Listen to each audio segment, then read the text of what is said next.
This is really workforce housing. This is for workers in the city. I think the mayor thinks of workers who have more money than I think of. Vancouver City Council approved the Broadway Plan Wednesday night with a 7-4 vote after weeks of debates and amendments. It sets the stage to transform 500 blocks in the Broadway corridor over the next 30 years. The mayor on Thursday championing the plan as a huge win for renters working in the city. We have entrenched this as deeply as we can get it. Most of the housing going along this corridor will be rentals. The Broadway Plan puts forward what would be some of the strongest renter protections in Canada. It says that if a tenant gets displaced by development, they would be able to return to a replacement building at the same rent they were paying or 20% below the market rent, whatever's lower.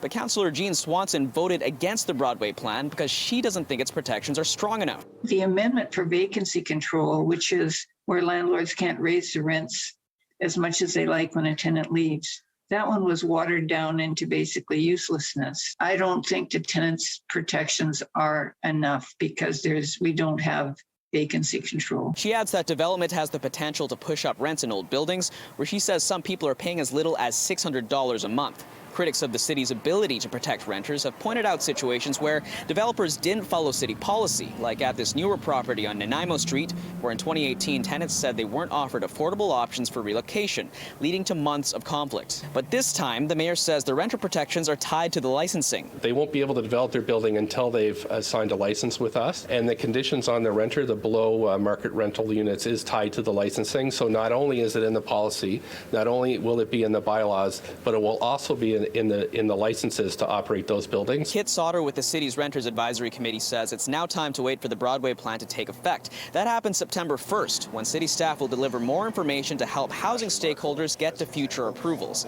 And just when you thought all the debating was over, it's on to the Vancouver Plan, a citywide plan for growth all the way to 2050. We'll have an election.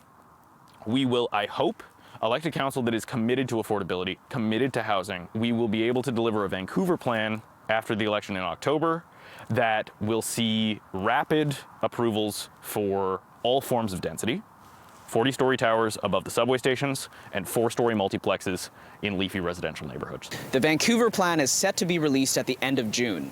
In Vancouver, Kier Junos, City News.